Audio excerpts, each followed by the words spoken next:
Yeah. Playa T, that's me. Hollywood.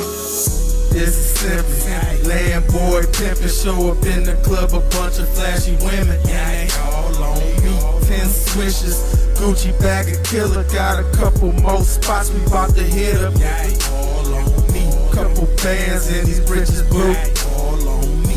Pop some more and some Ace too. All on me. No need for asking who the man, that's me. Some don't like it, so I'm keeping that heat. Yeah, it's going down. What you know about that? Playa T, that's me, Hollywood in the hood. Doing it really big with Mr. Flashy right here. That was hot, right? Laid back, but the beat was banging, sound mastered, man. I appreciate that type of stuff. Now, first things first, man, the album cover for the mixtape, for those that's not in the know like Playa T, is Mr. Flashy's Neighborhood, right? Right. And the image is of him. The images of him like Mr. Rodgers Neighborhood when he takes off the slipper and he got the sweater on, he's sitting in the chair. I thought that was real creative. Why come with that like that? What was that all about? Pretty much because of the music, and as you see, I ain't, the youngest of them. Okay. You know what I'm saying? Okay. So, it was just, I felt it was, a parallel symbolism of me and him as far as our reaching out to the younger people, you know what I'm saying? Because obviously Mr. Rodgers, he was dealing with very younger crowd than most of who listen to rap. You know what I'm saying? So, a couple years ago, obviously, we wasn't looking at somebody in their 30s, mid-30s, or any type of 30s doing this music. You know what I'm saying? So it's a different time now. So I was just trying to make it significant to pretty much what I was doing. And pretty much, my ears. How you love that though? That is a great concept. To say, look, I'm the OG of this here, y'all. Pretty much. Pretty much. I thought that was cool. So you've kind of embraced your eldersmanship in the game. Let's be honest, only people really rocking beards is Rick, well, not the only people, but Rick Ross made that famous. But ain't nobody rocking a salt and pepper beard. No. Takes a lot of confidence, I'm here to tell you. I ain't tripping on it. I tried the Beijing, but that ain't really me. That ain't really me.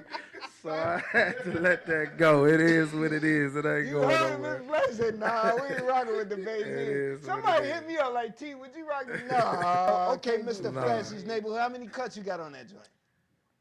It's about a good 16, 18 cuts. Now, hold up. Took them over 2 years to produce it. Huh? Yeah. That's a lot of... you've heard of wanting to take your time on your project and come up with a masterful piece of artwork. Well, I mean, is 2 years too long, anybody? Is 2 years too long? Or for a lot of people, yeah. You're keeping it moving. It is long. Why did it take 2 years, Mr. Flash? Well, I was working on it hard in like the 2012, 13, but then my daughter was born, which a lot of people, if they don't know me on the music, they definitely know me for my daughter that I put up on the web every day. And I pretty much just been taking time out with her. Like, I got 2 kids, her and my son, and this is the first kid I've actually been able to be involved with from day one, be there. That's understandable. So I took time out with that. That's understandable. That's understandable. We could deal with that. Now, were you getting hit up, though, Flashy, like, hey, man, I see your daughter and all that is great. Were you getting hit up? I see your daughter, she's beautiful and all that's great, Mr. Flashy. But, what's up, though? Was you getting hit up like that? Yeah, it was a lot of problems and all. Land boys up and I didn't even need a nigga hand, bruh. I've been hearing niggas saying get your bands up. So I went and copped the rollie for the handcuff. I'm king of the swag thing. Them fools they gonna try but they can't do a damn thing. Drop a couple verses, fuck it, I might even sing. It's the multi-talented Mr. Flashy. You think? Now hold on. Now, did you have it in the back of your mind like, I got this daughter and I'm in her life. I want to be really conscious of what I'm putting out there music-wise. Did that? You know what? On that topic alone, I'm kind of like Lil Wayne with it. If she gonna hear, I'd rather hear it from her daddy.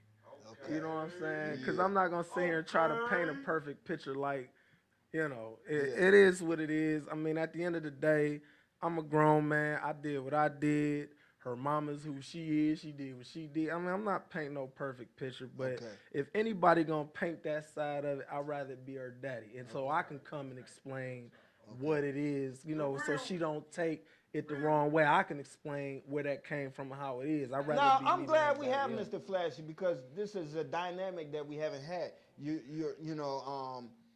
embrace the fact that you're elder statesman in the game, and you're saying your music is well-rounded and things like that. You know, do you see music having a certain age limit where you got to call it quits, are you the type to say as long as what you're saying in the music is relevant? I mean, honestly, I used to have a fetish about it. Like I said, I started off as saying I was using Beijing because I was worried about my age and how people would look at me, how old they think I was. But at the end of the day, this is music. I mean, it's like I say, this isn't 1990 or 80s. This isn't when back hip-hop when first came out. Yeah, because, you know, like I was watching Two Shorts behind, whatever, this little hit behind or unsung or whatever. Yeah. But he was like, he retired only because at that time, being 30 years old and trying to rap wasn't heard of. But now, of course, you got your Jay-Z, your Rick Ross, your Eminem. Everybody is, you know, so it's pretty much, at the end of the day, if you're making good music, then what difference is it? I'm in agreement with Mr. Flashy as long as you ain't 40 talking about you killing up everything on the block. Right. You know what I mean? Right. It's kind of backwards if you killing up everything on the block. You know, if you had to knock off a few things to make a few things pop, okay. But if you killing up everything on the block, you know, it's a little crazy. It's a little late, I wanna stay, but kinda thinking maybe that I should go. Yeah, I should keep talking that shit, yeah, talking that shit, yeah, talking that shit, keep talking that. It's a little late, I wanna stay, but kinda thinking maybe that I should go.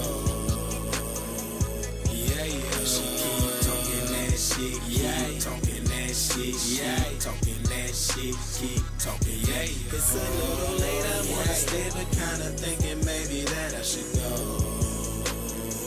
Yeah, I should keep talking that shit, yeah, talking that shit, yeah, talking that shit, keep talking, yeah. This evening, tell me what you seeking. We can play it cool or we can go dive off the deep end like, yeah, like, yeah, like, yeah, like, yeah. This evening, tell me what you seeking. We can play it cool or we can go dive off the deep end like, yeah, like, yeah, like, yeah, like, yeah. Super cold, baby, super cold.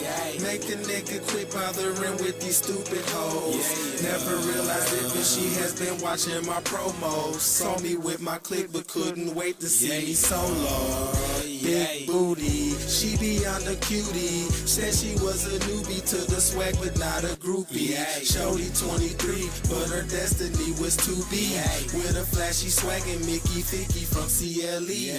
Like in every click I post on Instagram, she follows. Knows that I'm a rapper, but she thought that I could model. Caught her on a humbug on a Saturday at Tavo. Slip me 7 digits, guess we hooking up tomorrow. They were kinda thinking maybe that I should go. Yeah, I should keep talking that shit, yeah, talking that shit, yeah, talking that shit, keep talking, yeah. It's a little late, I wanna stay, but kinda thinking maybe that I should go. Yeah, I should keep talking that shit, yeah, talking that shit, yeah, talking that shit, keep talking, yeah.